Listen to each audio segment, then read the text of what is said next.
Right, this is my fourth and final video featuring the Motorcycle Live 2019 NEC Birmingham show, and this time we're going to have a look at Norton. It was a manic week for me last week, flying backwards and forwards between Birmingham and Hull and then somehow still managing to get 3 videos out. One thing that I did notice, it was substantially quieter on the Wednesday, the last time that I went, than it had been earlier in the show, and it amazed me just how much I'd missed because of the crowds, people blocking your view and you're missing exhibits altogether. And what I will do is I'll just produce a small sort of slideshow at the end of this video, covering things that perhaps I should have included in the first video but simply missed them, I didn't know they were there. More notably CCM, because they seem to have had a complete switch around of bikes. There were bikes that had been there earlier in the week that were gone, and they've been replaced with equally mouth-watering machines. So if you've got time, watch the video all the way through so that you don't miss those.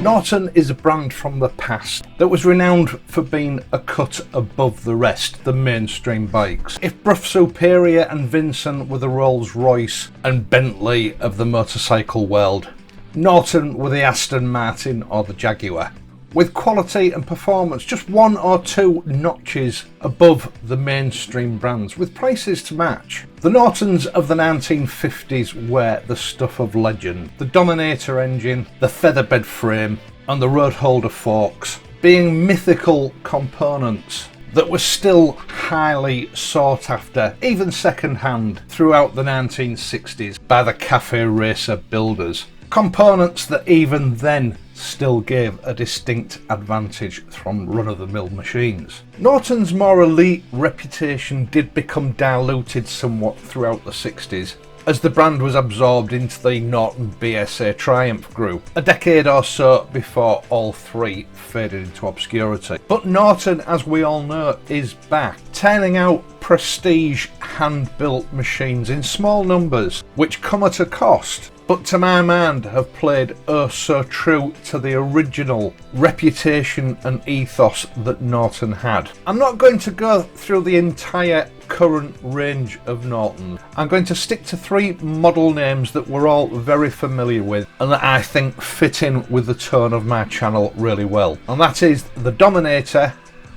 the famous Commando and the Atlas. The original 500cc Dominator twin hit the showroom floors in 1949, and just like Triumph's Speed Twin, this was to set the pattern of twin-cylinder Nortons for decades to come. It went through numerous iterations over the next decade and gave birth to the famous Norton Manxman, one of the most collectible vintage machines on the market today. It eventually gave way to the Atlas in the early 1960s, but Norton have brought it back. A 961cc air oil cooled engine. It pumps out a modest 71.9 horsepower at 7,500 revs, with a maximum torque of 67 Newton meters at 6,500 revs a minute. Like the current Commando, these performance figures are not exactly groundbreaking by modern standards, but it is an oil air-cooled bike. And just like Nortons of the past, it's the quality of build that sets this machine apart from others. Yes, there is a fair share of off-the-shelf proprietary parts on this bike, but rather than penny pinching just like the other models in the Norton range, Norton have chosen to go for the very best highly spec'd parts available. A complete Brembo braking system with ABS, and bespoke upside-down Öhlins front forks, and an Öhlins monoshock at the rear. This is an exclusive cafe racer for the connoisseur, in common with the Norton range, a true premium modern classic motorcycle for the rider that wants the very best and is prepared to pay for it.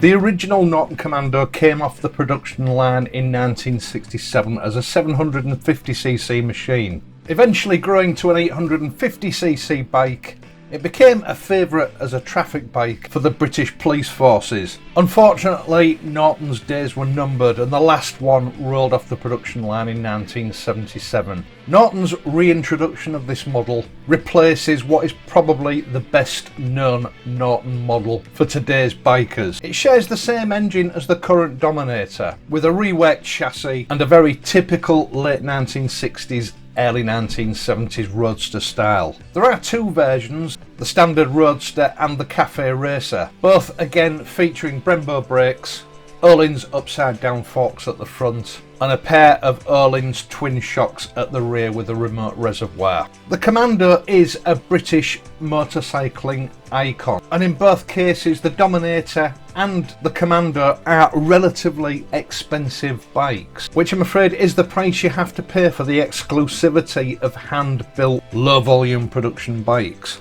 But with the Atlas, Norton are now offering a more mainstream model. Okay, it is still expensive because it is still hand-built, but I know for a fact it's a bike I would very much like to have in my garage. The original Norton Atlas actually bridged the gap in time between the Dominator and the Commando. Originally a 650cc air-cooled twin, it was effectively the son of the Dominator and the father of the Commando, with off-road as well as road-going variants. Now, I believe it was made between 1962 and 68, and to some extent is one of those forgotten models. Norton reintroduced this to their lineup at the show last year, fitting neatly into a mid-range niche that everyone else seemed to be ignoring at the time, and in fact most of them still do. The Atlas has a much more modern looking 650cc water-cooled twin engine with the now obligatory 270-degree firing order,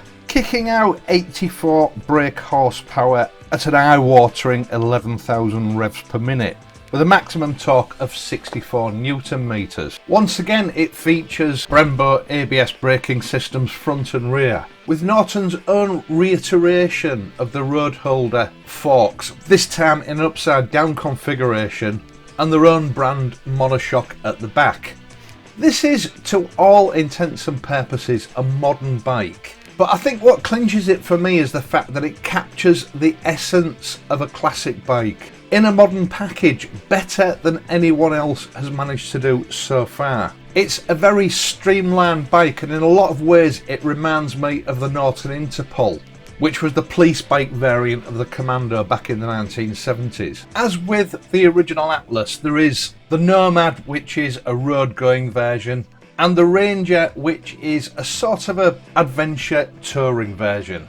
As far as I can tell, both feature LED lighting, both are incredibly sexy, and both deserve a space in my garage. I know a lot of people lament that the current Norton range is too expensive for your average man, and I get where people are coming from with that. But the way I see these Ranger bikes is that they are built with a passion to fulfill a passion. They're not a bike that's been built down to a budget. Looking over Norton's entire range, I couldn't find any component anywhere that looked cheap or out of place. These are a complete bike off the showroom floor that needs nothing adding to them. Although, to be fair, you probably would. I'm really pleased to see Norton back in the game, and I think the current business model is going to work. They're not for everyone, they're an exclusive bike built to a specification that requires deep pockets. That may change over the course of time, but I do think at the moment that is the right niche for Norton to place themselves in. They are a genuine exclusive premium bike. Thanks very much for joining me at the NEC this year. It's the first time I've done this on the channel and I have really enjoyed it. The channel has grown from strength to strength this year, and I would just like to say that I really do appreciate your views. If you've enjoyed this video, please leave a like and subscribe to the channel. I will be back on Friday, so until then, ride safely, and I'm now just going to allow this video to play out with a bit of music and some bike porn. Here we go.